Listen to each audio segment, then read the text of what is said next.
ధనంజనని భక్తి. భగవానునికి చాలామంది హితులు, అభిమానులు ఉన్నారు. వారిలో ధనంజనని ఒకరు. ఆమె ఒక భరద్వాజ బ్రాహ్మణుని భార్య.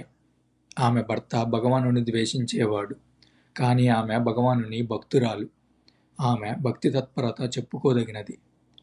ఒకప్పుడు భగవానుడు రాజగృహంలో వెదురువనం వద్ద ఉడతల మేపు స్థలంగా పేరున్న విహారం వద్ద ఉండటం తటస్థించింది. అదే సమయంలో భరద్వాజ కుటుంబానికి చెందిన ఒక బ్రాహ్మణుని భార్య అయిన ధనంజనని రాజగృహలో నివసిస్తూ ఉండేది. ధనంజనని భర్త బుద్ధునికి, ఆయన ధర్మాలకు, ఆయన సంఘానికి భద్ర వ్యతిరేకి కాగా ఆమెకు ఈ మూడింటిలో అపారమైన నమ్మకం ఉండేది.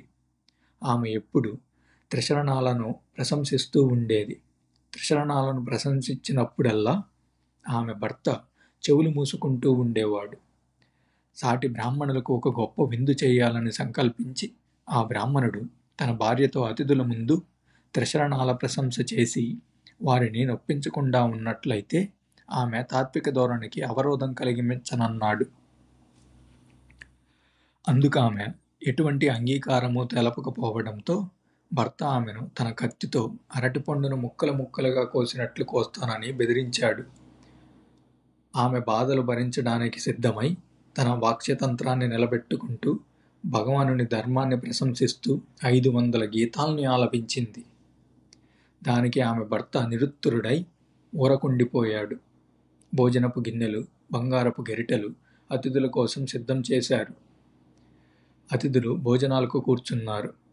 అతిథులకు వడ్డిస్తూ ఉండగా ఆమె ఉప్పొంగిన హృదయోద్వేగంతో వెదురువనం వైపు తిరిగి త్రిశరణ ప్రశంస చేయసాగింది.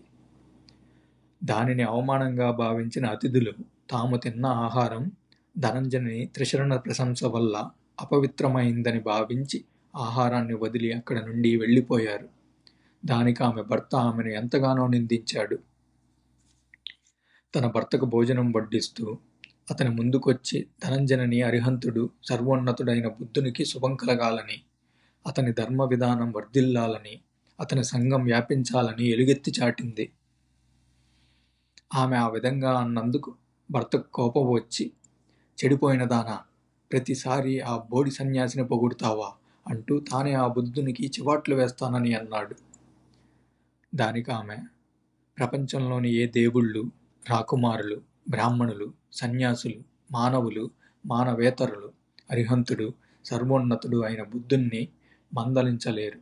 అయినా మీరు వెళ్ళండి, మీకే తెలిసి వస్తుంది అని భర్తతో చెప్పింది.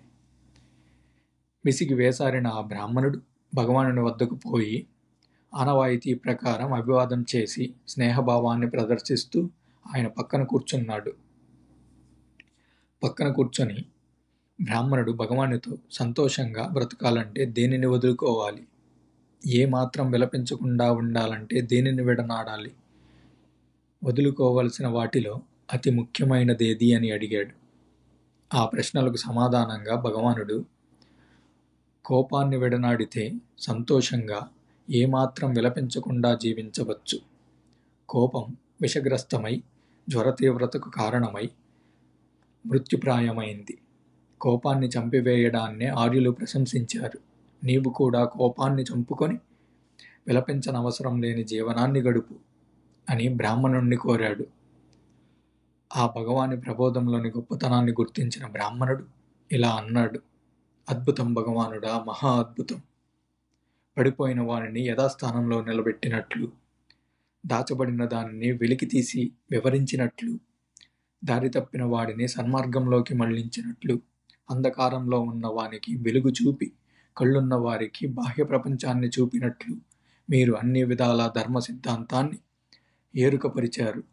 నేను ఇక మీ ధర్మాన్ని, మీ సంఘాన్ని శరణు కోరుతున్నాను. మీ ధర్మానుసరణతోనే ఈ లోకాన్ని విడుస్తాను. మీ ఆజ్ఞలనే శిరసావహిస్తాను. ఆ విధంగా ధనంజనని తాను బుద్ధుని భక్తురాలు కావడమే కాకుండా భర్తను కూడా బుద్ధుని భక్తునిగా చేసింది.